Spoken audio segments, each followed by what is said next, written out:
আমাদের যারা রাজনীতি করে এদের রাজনীতির উদ্দেশ্য কি আপনারা কি জানেন না? ক্ষমতা ক্ষমতা, ওখানে মধু মধু আছে, ওটা মধুর চাক, ওটা সংসদ নয়, ওটা মধুর চাক, ওখানে টপ টপ করে মধু পড়ে। গতকালকের ফকির আজকে 5,000 কোটি টাকার মালিক হয়। ওটা হলো ক্ষমতা, হচ্ছে মধু, মানুষের শান্তি নয়।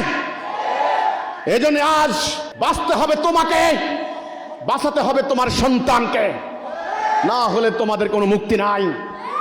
তোমাদেরকে বাঁচানোর জন্য আল্লাহর পক্ষ থেকে হিজবুত তাওহীদের আবির্ভাব হয়েছে।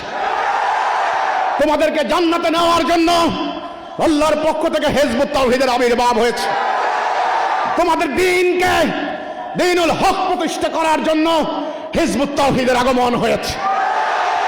আমি জানি না তোমরা কারা আমার কথা বুঝবে। আমার গগনবিদারী চিৎকারে কাদের ঘুম ভাঙবে আমি জানি না। যারা মরা তাকে কেউ বাঁচাইতে পারে না। কার ভিতরে সামান্য পরিমাণ প্রাণ আছেন, আমি তার প্রাণের সঞ্চার করতে চাই। এক ফসলা বৃষ্টি যথেষ্ট মরার জমিনে ফসল ফলানোর জন্য। আমি জানি না কার হৃদয়ে ইমানের সামান্য বীজ আছে। আমি এসেছি তোমাদের মাঝে এক ফসলা বৃষ্টি দেওয়ার জন্য। তোমরা কি দ্বীন প্রতিষ্ঠা করবা? তোমরা কি ঈমান আনবা?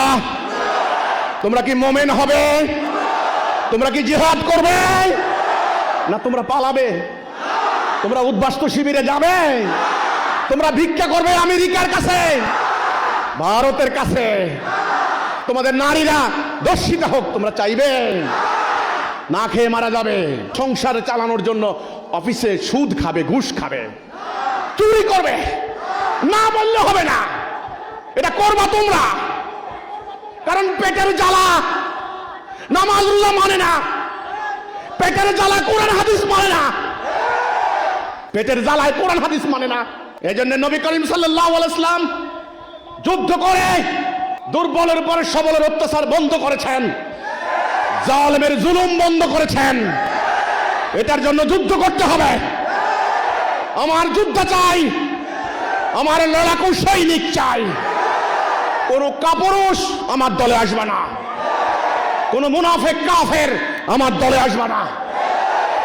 একসাথে লড়াই করব, একসাথে মরবো, একসাথে বাঁচবো। কোন হিজবুত তাওহীদ বিনা চিকিৎসায় মারা যাবে না।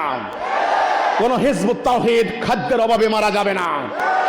কোন হিজবুত তাওহীদ রাস্তায় রাস্তায় ভিক্ষা করবে না। কোন হিজবুত তাওহীদের নারী ধর্ষিতা হবে না। কোন হিজবুত তাওহীদ পালিয়ে উদ্বাস্তু শিবিরে যাবে না।